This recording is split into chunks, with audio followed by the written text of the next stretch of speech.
Je vous invite à prier pour que nous puissions recevoir cette parole.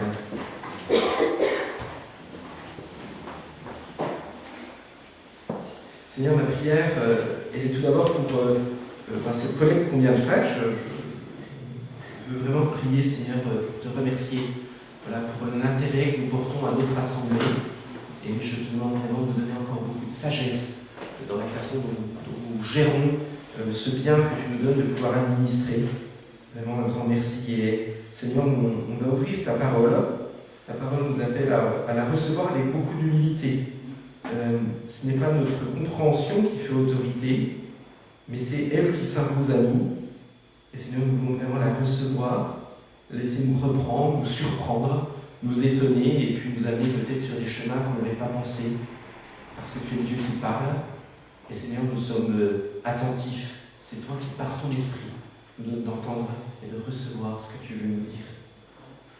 Amen. Amen. Amen. Voilà, au sein de la parole de Dieu, il y a quelque chose qui ne cesse de m'étonner. Alors certains l'ont déjà entendu le dire, mais c'est vrai que c'est toujours pour moi un sujet d'étonnement. C'est que la Bible ne nous présente pas des super-héros, elle ne fait que nous présenter des personnes avec leur identité, leur trait de caractère, leurs faiblesses, des fois leurs forces, mais elle ne nous présente pas les super-chrétiens que des fois nous aimerions être. Elle nous présente simplement l'homme dans sa nature telle qu'il est, mais des personnalités qui sont au bénéfice d'une grâce de Dieu, d'une grâce imméritée. Et dans cette parole, il y a des récits qui sont surprenants, particulièrement dans le livre des Juges, mais là ce matin je ne serai pas dans le livre des Juges, mais même dans le livre de la Genèse. On se pose la question certaines fois de pourquoi Dieu va choisir certaines personnes avec leurs traits, avec leurs particularités. Et ce matin, j'aimerais prendre une personne et plus spécifiquement le texte de Genèse chapitre 28, c'est Jacob. Jacob qui est un personnage complexe, qui va démarrer sa vie avec un nom déjà qui ne donne pas trop envie. Jacob, ça signifie trompeur, le supplanteur, la personne qui est dupe. On n'aurait pas envie d'appeler son enfant par ce nom, mais sa vie démarre en fait par une supplantation, un démarrage un peu spécial, et puis qui est l'amorce d'une vie qui est pleine de rebondissements et pleine de surprises. Le texte que j'aimerais prendre, c'est Genèse chapitre 28, versets 10 à 22, et c'est un texte qui va être qui nous parle de la révélation spirituelle que va vivre Jacob. Genèse chapitre 28, à partir du verset 10, il est dit « Jacob partit de Beersheba et s'en alla à Haran, littéralement. Il arriva dans un lieu où il passa la nuit, car le soleil était couché. Il prit une pierre, dont il fit son chevet, et il se coucha dans ce lieu-là. Il eut un songe, et voici une échelle était appuyée sur la terre, et son sommet touchait au ciel. Et voici les anges de Dieu montaient et descendaient sur cette échelle.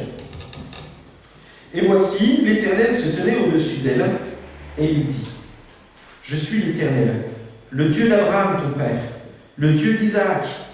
La terre sur laquelle tu es couché, je la donnerai à toi et à ta postérité. Ta postérité sera comme la poussière de la terre. Tu t'étendras à l'Occident et à l'Orient, au septentrion et au Midi. Et toutes les familles de la terre seront bénies en toi et en ta postérité. Voici, je suis avec toi.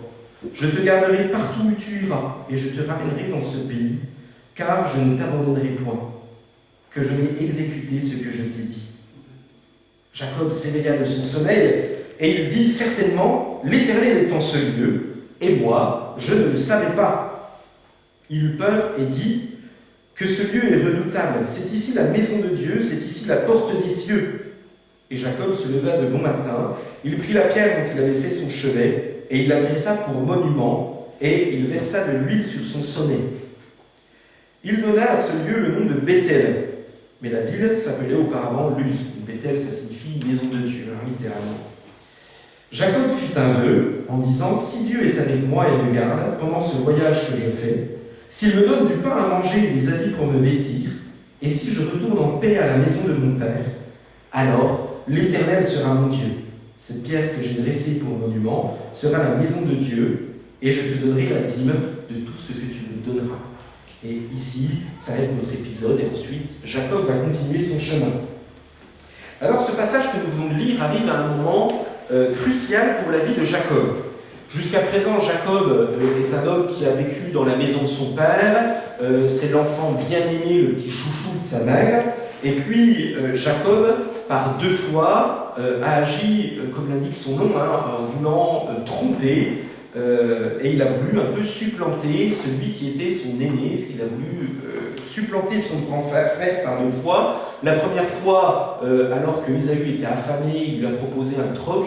Je prends la plus belle partie de l'héritage, je prends la portion du fils aîné, et puis en attendant, je te donne de quoi manger. Et puis le grand frère qui accepte de céder, mais sa roublardise a besoin d'un deuxième bond pour pouvoir être réussi. Il a besoin d'obtenir la prière de son père, qui va réellement le bénir. Donc dans la mentalité israélite de l'époque, l'aîné a une double part d'héritage, mais c'est aussi celui qui va porter le nom, l'identité de la famille. Jacob va profiter que son frère est parti à la chasse, et il va tromper son père qui est aveugle pour obtenir la bénédiction de son frère.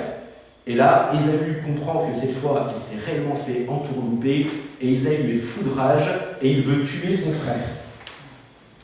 Et alors que Jacob comprend ce qui est en train de se passer, sa mère lui dit, écoute, là, à mon avis, je ne veux vraiment plus rien pour toi, fonce, sauve-toi dans ma famille, et puis quand tout sera apaisé, peut-être que tu reviendras.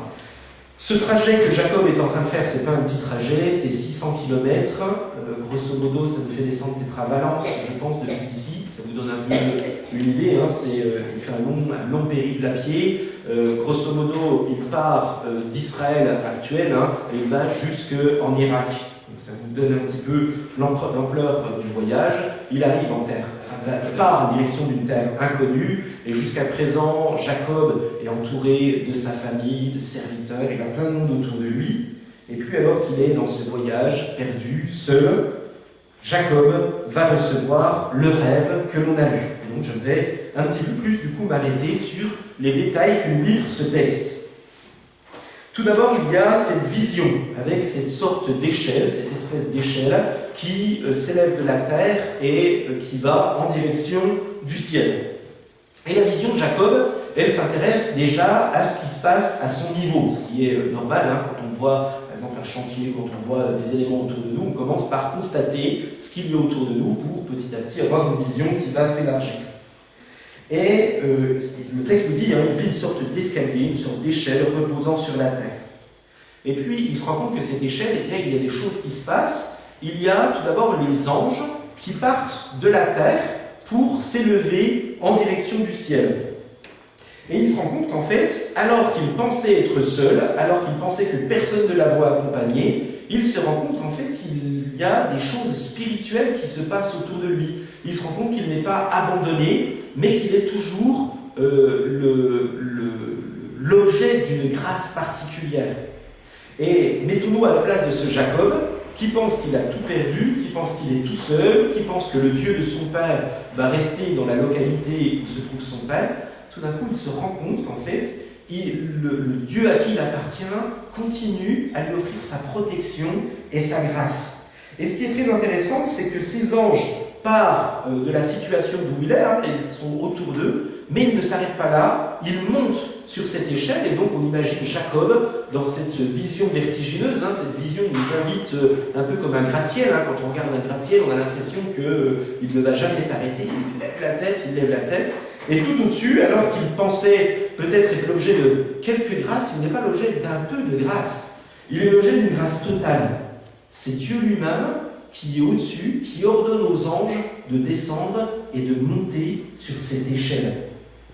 Et le point culminant de la vision, il n'est pas simplement quand il voit Dieu. Vous savez, en fait, Jacob n'a jamais vu Dieu, mais vous savez, c'est comme quand on est dans un rêve, en fait, vous savez, on n'a pas besoin de voir une personne pour savoir qui il est. Et je suis toujours touché, alors particulièrement, vous savez, en ce moment, on entend beaucoup de personnes d'origine musulmane venir à la foi. Je suis particulièrement touché de ces personnes qui n'ont jamais vu Jésus, qui font un rêve et qui entendent à plusieurs reprises. Moi, j'ai déjà entendu de vive voix des témoignages de musulmans qui disent « j'ai vu Jésus », alors qu'en fait, Enfin, rien ne pourrait leur laisser entendre que c'est Jésus, mais ils le savent. C'est lui, ils l'ont vu, ils n'en ont aucun doute. Et moi, je trouve ça vraiment fabuleux. Et donc, Jacob, qui, jusqu'à présent, je vous donnerai quelques éléments qui démontrent qu'il ne connaît pas Dieu, mais d'un coup, il le voit, et en fait, il ne peut pas douter que c'est lui. Parce que pour moi, c'est vraiment une conviction profonde, c'est une œuvre spirituelle qu'il est en train de vivre. Jusqu'à là, Jacob vit l'expérience charnelle, mais à partir de ce moment-là, il vit une expérience spirituelle. Et le point, donc, culminant de cette vision, c'est qu'il n'a pas simplement affaire à un crucifix ou à un bout de bois ou à un truc, permettez-moi cette expression, mais il a affaire à une personne, et cette personne, elle lui parle. Je suis l'Éternel, le Dieu d'Abraham et d'Isaac. Je ne sais pas si vous avez déjà vécu des expériences où on est à quelques centaines de kilomètres de chez nous, et puis tout d'un coup, vous croisez quelqu'un que vous connaissez et que vous avez bien connu dans un autre contexte. C'est toujours assez surprenant. Il y a quelques années de ça, je me souviens avoir vécu une expérience dans le cadre de mon travail. Donc j'étais vendeur et donc sur nos fiches de facture, il y avait mon nom qui s'affichait. Et puis j'avais bien discuté avec la personne et d'un coup il regarde mon nom et il dit « Ah, mais Fourcasse !» Mais j'ai connu un Fourcasse. Et donc moi naturellement, en fait, mon oncle était champion de France de boxe militaire à Besançon. Dans le milieu sportif, il était assez connu. Donc je me dis « Ah, ben alors vous avez connu Michel et vous faites du sport. » Alors je me dis naturellement ça. Et le gars me regarde et dit « Non, c'est pas Michel que je connais, c'était Pierre Fourcasse. Pierre Fourcasse, c'est mon père, je ne l'ai pas connu, hein. Il est décédé quand j'étais enfant, j'ai des très vagues souvenirs de lui, mais je ne l'ai pas connu. Et là, d'un coup, je me dis, mais en fait, cet homme connaît des choses que je ne connais pas. Et d'un coup, mon regard a changé, je me suis dit, mais en fait, c'est juste fabuleux, je suis dans un climat de confiance, et ensuite, donc, mon cœur s'est ouvert, alors que la personne, je pense qu'il ne s'attendait pas à ce qu'il y ait cet effet-là, mais j'étais vraiment content de découvrir quelqu'un qui connaissait ma famille, qui connaissait les miens, dans un contexte qui était totalement autre. Et du coup, on a ce Jacob qui, d'un coup, en fait, il a quelqu'un qui connaît son grand-père, il a quelqu'un qui connaît son papa, et d'un coup, Jacob se sent dans un climat de confiance. Vous savez, c'est comme si d'un coup, je ne sais pas, je dis que je n'ai jamais connu ton papa, puis d'un coup, je te disais, ah, mais je connais ton papa, je l'ai connu sur telle campagne, ou quoi que ce soit. Et d'un coup, en fait, on imagine le cœur de Julie qui va dire, ah, tu l'as connu, et on entre dans une discussion, notre esprit est ouvert à recevoir certaines choses. Et c'est d'un coup, en fait, ce qui est en train de se passer. Jacob est enfin prêt à recevoir quelque chose de la part de cette personne qui d'un coup se rend compte qu'il le connaît, qu'il a une affection pour lui. Et voici ce que je lui dis, la terre sur laquelle tu te trouves, que j'avais promise à ton grand-père, eh bien elle est pour toi. Et là son cœur est prêt à recevoir une première promesse de la part de Dieu. Et puis ensuite, une autre promesse, alors que lui est tout seul, qu'il ne sait pas trop ce qu'il va pouvoir faire de sa vie, qu'il est complètement isolé, eh bien ta descendance sera nombreuse comme le sable qui est au bord de la mer. Et en fait, Jacob reçoit une parole d'espérance. Tu penses que tout s'arrête là, tu penses que tu vas partir au loin, que tout le monde va t'oublier. Mais en fait, non, les choses ne vont pas se passer du tout. Je suis le Dieu d'une alliance, et lorsque tu traites alliance avec moi, je te promets, je t'apporterai une sécurité et une abondance. Je suis moi-même avec toi, je ne t'abandonnerai pas. Qu'est-ce qu'il est rassurant de savoir que le Dieu Tout-Puissant est avec nous. Et alors que jusque-là, les divinités que connaissait Jacob, vous savez, il pensait que le Dieu d'Abraham et d'Isaac était un Dieu qui était un Dieu local. Vous savez, dans le Proche-Orient ancien, chaque ville, chaque région avait sa divinité. Et donc, Jacob pense qu'en partant à 600 km, il faudra peut-être qu'il aille se convertir auprès d'autres divinités. Enfin bref, il est un peu perdu, il ne sait pas trop. Et en fait, Dieu lui dit, mais non, en fait, je suis le Dieu qui est avec Abraham, avec Isaac, mais même si tu pars aux extrémités de la terre, t'en fais pas, je ne t'abandonnerai pas. Et pour moi, même, c'est des paroles qui sont extrêmement rassurantes. En fait, vous savez, des fois, on a des moments où on pense qu'on est seul, qu'on est perdu, qu'il n'y a personne qui va pouvoir nous recevoir. Ou bien, par exemple, vous savez, on prie pour nos enfants se retrouvent à Tahiti en train de faire des études, ou je ne sais pas trop où, et en fait, on a cette certitude que Dieu a traité une alliance. Je me souviens, vous vous souvenez du tsunami qu'il y avait eu en 1999 sur les bords là, de Sofitel. On a eu, donc c'était le 26 décembre, et le premier culte du mois de janvier 2000, on a quelqu'un qui vient à l'église, et puis le pasteur le laisse témoigner. J'étais un peu surpris par une personne que je pensais voir, enfin, qui venir à l'église pour la première fois, et la personne dit, il y a une semaine, j'étais au bord de la plage du Sofitel, j'étais logé au Sofitel, et on a vu la mer se retirer, et puis naïvement, on a pris la caméra, là, et puis on a voulu filmer, et tout d'un coup, on s'est rendu compte de la vague qui arrivait, et bref, enfin, il raconte qu'il a été sauvé, et son père, qui est un pasteur en Allemagne, il était 3h du matin en Allemagne, et son père s'est réveillé en pleine nuit, avec le texte du psaume 139 qui dit « Quand bien même tu irais aux extrémités de la terre, au bord de la mer, je ne t'abandonnerai pas ». Et son père a eu à cœur de prier pour son fils. Et moi je trouve ça juste extraordinaire de voir que Dieu fait une alliance. Et en fait, c'est vraiment ce que dit Jacob. On pense à Abraham, à Isaac qui doit prier pour ses enfants et qui voit le Seigneur lui accorder une grâce particulière. Et cette grâce particulière, eh bien, c'est celle que nous vivons avec Jésus-Christ. Il est l'Emmanuel, celui qui est Dieu avec nous. Et en fait, ce que je ressens dans ce texte, c'est que par Jésus-Christ, nous sommes au bénéfice de cette alliance. Comme Jacob a besoin de vivre une alliance spirituelle, c'est quelque chose de merveilleux de savoir que lorsque nous sommes en lien avec Jésus-Christ, nous vivons une alliance spécifique. C'est Dieu qui est à nos côtés et qui nous connaît. Et là, il y a quand même une interrogation qui se pose. Il est légitime de se poser la question de pourquoi Dieu se penche sur Jacob. Je veux dire, peut-être que Dieu aurait pu s'intéresser à Ésaü. Ésaü est quand même un petit peu plus courageux, c'est celui qui va à la chasse, c'est celui qui essaye de veiller un petit peu plus sur son papa, c'est celui qui est un peu plus viril, légitimement, il pourrait légitimement porter sur lui l'identité de la famille. Et alors que Jacob, lui, c'est le trompeur, celui qui, dès que ça va pas, va aller dans les jupons de sa maman, essayer de trouver de la protection. Enfin bon, voilà, on peut légitimement se poser la question. Et c'est là où ça vient nous interpeller nous-mêmes. C'est que Jacob, il n'a rien pour être aimé et apprécié de Dieu, en tout cas à première vue, en tout cas à vue humaine. Mais pourtant, Dieu l'aime parce que notre Dieu est un Dieu de grâce. Et alors moi, ça vient me réconforter et me rassurer ce texte. Parce que je suis comme Jacob.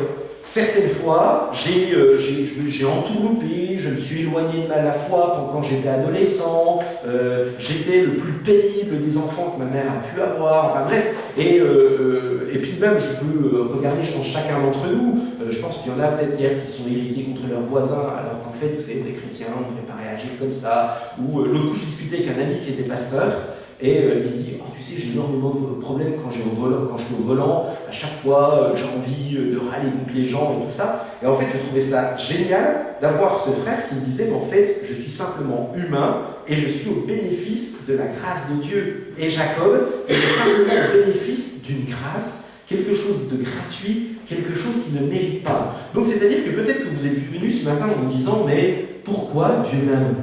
En fait, j'en sais rien. Mais en fait, c'est une certitude, c'est que comme Jacob, je nous regarde et je me dis, en fait, Dieu nous aime d'un amour profond. Et en fait, on n'a même pas cherché à le comprendre. Dieu nous aime, c'est quelque chose de beau, quelque chose de magnifique. Et il veut traiter cette alliance avec nous par l'Emmanuel, par celui qui est sans cesse en relation avec nous. Et puis, donc, cette vision s'arrête. Et là, Jacob va vivre quelque chose de spécifique. C'est la toute première expérience spirituelle que Jacob est en train de faire. Jusque-là, il connaissait la foi de ses parents.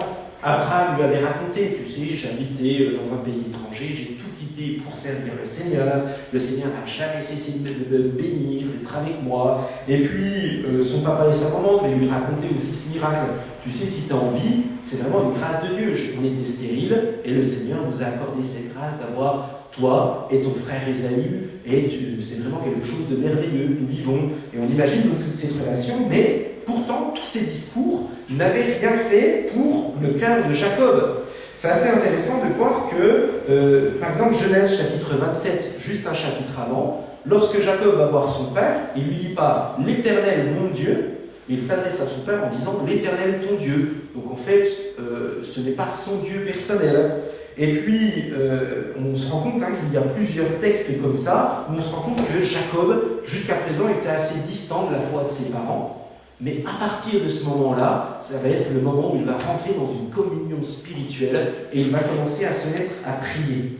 Et pourquoi ? Parce que cela vient de l'initiative de Dieu. Ce n'est pas l'initiative de Jacob, et je pense que ce ne sont pas les discours de ses parents qui ont réussi, et c'est même pas je pense, de toute façon le texte est clair là-dessus, les discours de ses parents n'ont jamais réussi à atteindre Jacob, et je trouve ça merveilleux de voir que nous ne pouvons pas recevoir la parole de Dieu, nous ne pouvons pas comprendre spirituellement ce qui se passe, si ce n'est par la puissance de Dieu. Vous savez, c'est quelque chose, par exemple, quand on prie avant d'ouvrir la parole. Pour moi, c'est vraiment une certitude profonde. Je crois que quand j'ouvre la parole, il y a quelque chose spirituellement qui est en train de se passer. Soit nous n'avons pas l'esprit, et donc on ouvre un livre, on reçoit des mythes, et puis c'est beau, c'est marrant, c'est intéressant, ça nous raconte des belles histoires. Soit il y a la puissance de Dieu qui est là, et qui d'un coup fait autorité dans notre cœur, et nous recevons les promesses de Dieu, et tout d'un coup nous les saisissons, et nous disons oui, ces promesses sont oui et amen, ces promesses sont pour moi. Et jusqu'à présent, Jacob avait compris que ses parents avaient une bénédiction, mais ces promesses n'étaient pas pour lui. Mais à partir de ce moment-là, il saisit avec foi ce que Dieu dit, et il sait que c'est pour lui. Et devant cela, il va avoir une réaction qui est une réaction bonne et juste, c'est de dresser un autel à l'Éternel. En fait, il va dresser ce qui lui servait d'oreiller, cette pierre qu'il s'était servi, il va la dresser comme stèle, il va l'oindre d'huile pour dresser un mémorial et pour que toute sa vie, il se souvienne qu'il y a eu un jour, un moment où Dieu lui a parlé spécifiquement. Et je crois que ces moments spirituels que nous pouvons nous-mêmes vivre dans notre vie, que ce soit les moments de la conversion, que ce soit des moments spirituels ou de miracles, ou de choses extraordinaires que nous avons pu vivre dans notre vie, il est bon de pouvoir se souvenir. Seigneur, je me souviens que dans telle et telle situation, tu as été avec moi. Parce que c'est un moment où on va pouvoir se raccrocher à ce que Dieu a fait pour nous. Vous savez, tous ces textes qui, tant dans l'Ancien que dans le Nouveau Testament, nous disent « Souviens-toi de ce que l'Éternel a fait ». Et le plus grand des mémorials que nous avons dans le Nouveau Testament, c'est ce pain et ce vin que nous partageons lorsque nous distribuons la Sainte Seine, qui est là pour nous dire « Mais souviens-toi que tu étais esclave, loin de toute promesse, et qu'aujourd'hui tu es au bénéfice des alliances que tu as faites avec Dieu. » À partir de ce moment-là, l'Éternel va devenir son Dieu. Et Jacob ne s'arrêtera pas là. Sa vie va avoir besoin de se sanctifier, et tout ne se fera pas d'un coup. Et même là, je pense que Jacob est assez intéressant, parce qu'il vient nous montrer, vous savez, certaines fois, en fait, on désespère sur notre comportement, sur notre attitude. Et je pense que de la même façon que Jacob, en fait, nous avons besoin de nous sanctifier. C'est-à-dire qu'il va vivre une expérience qu'on va pouvoir appeler, dans notre langage un peu évangélique, celle de la conversion, qui est une étape numéro 1, mais qui doit s'inscrire par la suite dans un chemin de sanctification. Et on va voir que le comportement de Jacob va avoir besoin d'aller de plus en plus loin avec Dieu. Par exemple, la façon dont il traite son beau-père. En fait, Jacob est en train de dépouiller son beau-père pour essayer de prendre les richesses que son beau-père avait construites. Il fait tout un stratagème pour essayer de récupérer les brebis de son beau-père, ce qui est ses richesses. Et puis même, par le comportement qu'il va avoir à différents moments, on se rend compte qu'il a besoin. Mais cette sanctification va être encore accompagnée d'autres moments spirituels dans sa vie. Genèse 32, alors que Jacob, oui c'est ça, avait commencé petit à petit à comprendre qu'il y avait quelque chose de spirituel auquel il devait se raccrocher. Genèse 32, il va se battre avec Dieu, et d'un coup il va comprendre qu'il ne sera pas vainqueur, si ce n'est par Dieu qui lui laisse une grâce particulière. Et puis, cela va encore avoir un impact. Genèse 33, verset 11, il va confesser l'exaucement par Dieu de ce que Dieu avait fait. Vous savez, Dieu va lui dire, je vais te donner beaucoup de richesses. Et lorsqu'il va trouver Ésaü, il va dire, mais en fait, ce que Dieu m'avait dit, oui, il l'a bien réalisé. Aujourd'hui, Ésaü, je suis riche par l'intervention de Dieu. Le Seigneur m'a fait une grâce. Et puis enfin, au chapitre 35, alors que, vous savez, il va faire cette prière en disant « Si je reviens en bonne santé à cet endroit, tu seras mon Dieu, et je ferai de cet endroit un endroit où on vient te prier et te célébrer. » Et à cet endroit, à Bethel, il va construire un autel à l'Éternel pour pouvoir adorer celui qui est réellement devenu son Dieu. Ce parcours de Jacob, c'est le parcours que nous croyants, nous faisons. Nous nous convertissons, et puis au fur et à mesure de notre marche, nous avons besoin de nous sanctifier. Et à chaque fois que nous nous sanctifions, nous grandissons dans l'adoration et dans l'autel de notre cœur que nous offrons à Dieu. Enfin, il y a quand même une interrogation encore que Jacob vient nous poser dans ce texte. C'est cette prière. Et quand on lit cette prière dans une première lecture, elle nous laisse un petit peu perplexes. On a presque l'impression que Jacob est en train de faire un chantage avec Dieu. Si tu fais ceci ou cela, alors l'Éternel sera mon Dieu.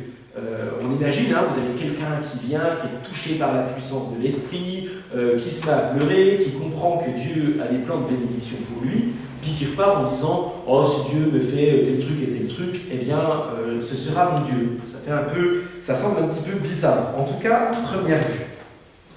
Mais j'aimerais vous inviter à une autre lecture de cette prière, parce que je ne pense pas que c'est comme ça que nous devons l'interpréter. Alors, la première chose qui me fait penser que ce n'est pas un chantage qu'il est en train de faire à Dieu, c'est qu'en fait, ce style de prière, on l'a à différents moments dans l'Ancien Testament.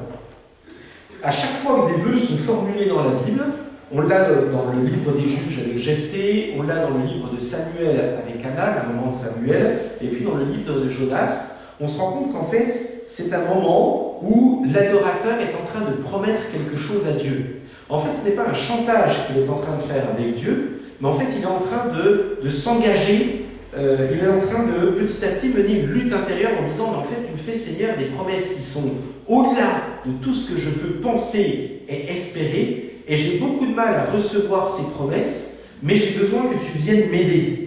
En fait, c'est un petit peu ce que nous faisons quand, par exemple, nous avons la certitude que nous sommes pardonnés de la part de Dieu, et puis que dans notre Père, on est en train de dire « Pardonne-nous nos péchés ». En fait, au même moment où on est en train de le dire, nous sommes en train de nous approprier ces promesses que Dieu est en train de nous faire. Ou bien, cet autre texte du Nouveau Testament, on sait que vous avez cet homme qui crie deux choses complètement contradictoires. « Je crois, viens au secours de mon manque de foi ».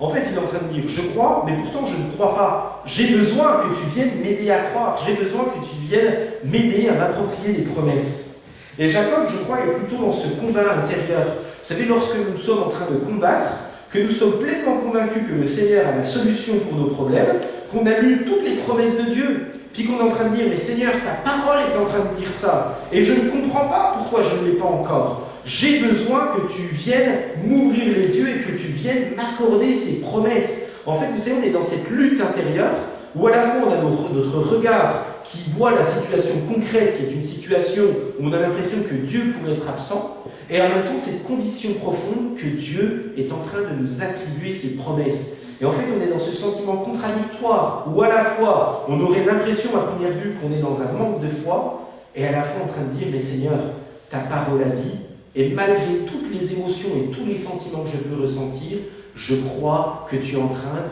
d'entamer une œuvre à l'intérieur de moi. » Et en fait, Jacob, tout d'un coup, est en train de rentrer dans une lutte spirituelle. Et cette lutte, je nous invite à pouvoir la vivre. Vous savez, lorsque on est dans la tourmente, lorsqu'on est dans des moments qu'on ne comprend pas, eh bien, continuons à croire aux promesses que Dieu, c'est le Dieu de l'Alliance. Ce Dieu nous a dit, je ne t'abandonnerai pas, je ne te délaisserai pas, je suis avec vous tous les jours jusqu'à la fin du monde.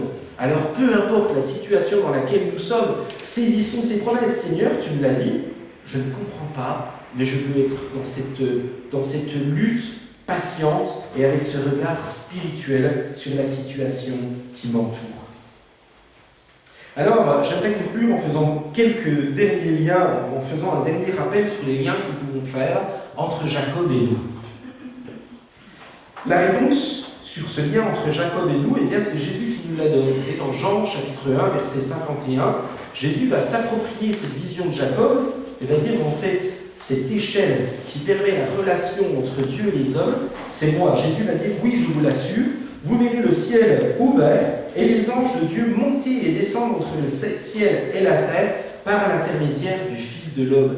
Et ce Dieu de l'Alliance, eh bien, nous le vivons à travers Jésus-Christ. Ça veut dire que nous, par tous nos moyens, nous ne pourrons jamais rentrer dans la paix que Dieu veut nous proposer si ce n'est en rentrant en alliance avec Jésus-Christ. Ce n'est pas toutes les divinités ou toutes les spiritualités que l'on peut rechercher, ce n'est pas en achetant la dernière, ce que peut nous proposer la dernière publicité ou quoi que ce soit que nous pourrons rentrer dans une paix. Cette paix et ce Dieu qui nous dit « Je serai avec toi et toutes les promesses que je veux te faire », nous le trouvons en entrant et en vivant notre adhésion profonde avec Jésus-Christ.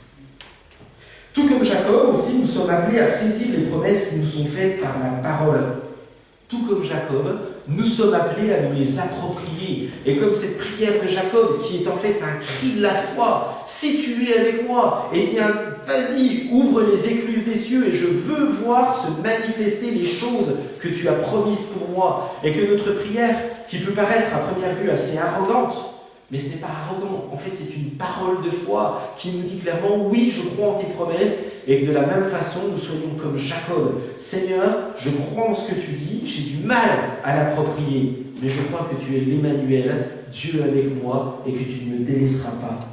Et enfin, je crois que cette attitude, elle nous amène dans ce chemin dans lequel va entrer Jacob. Jusqu'à présent, il n'avait fait aucun effort dans la sanctification. Et petit à petit, Jacob va rentrer dans un chemin de plus en plus étroit avec le Seigneur, par lequel il va se sanctifier, par lequel même tous les biens qu'il avait voulu courir après, il va même être prêt à les délaisser. Et ce chemin de la sanctification, eh bien, va nous emmener à rentrer dans une adoration de plus en plus profonde, pour que de la même façon que Jacob, qui à la fin de sa vie va pouvoir construire un autel en ayant cette certitude, oui, le Dieu de Bethel était bien mon Dieu, ce Dieu, il me connaissait avant même que je le connaisse, et maintenant je vais lui rendre gloire et honneur, eh bien c'est par la sanctification, en purifiant nos cœurs, en faisant notre cœur cet autel que nous pouvons adresser à Dieu. Et j'aimerais terminer sur cette parole, Dieu lui avait dit, je suis le Dieu de ton Père, je serai avec toi, je ne t'abandonnerai pas. Cette parole, Jésus nous la laisse aussi. Matthieu chapitre 28, verset 20, il dit, je suis moi-même avec vous chaque jour jusqu'à la fin du monde. J'aimerais que nous puissions nous arrêter sur cette parole. Seigneur notre Dieu, ce rêve de Jacob est un rêve, mais qui prend réalité en toi. Tu es cette échelle, tu es celui que nous voulons rencontrer par la parole. Seigneur, ces promesses, elles viennent nous interpeller. Seigneur, tu as dit que tu seras avec nous. Tu as dit que tu nous connaissais par Jésus-Christ. Et Seigneur, en même temps, on est dans cette même attitude que Jacob. Certaines fois, on se retrouve devant cette dualité. Tu fais plein de promesses et puis certaines fois, on est noyé dans nos difficultés, dans la complexité de cette relation avec toi. Et notre prière se transforme. Mais si tu as dit que tu allais nous accompagner, que tu allais faire des choses, eh bien, certaines fois, on ne sait pas trop où tu es, mais on veut vraiment faire cette prière, cette incompréhension.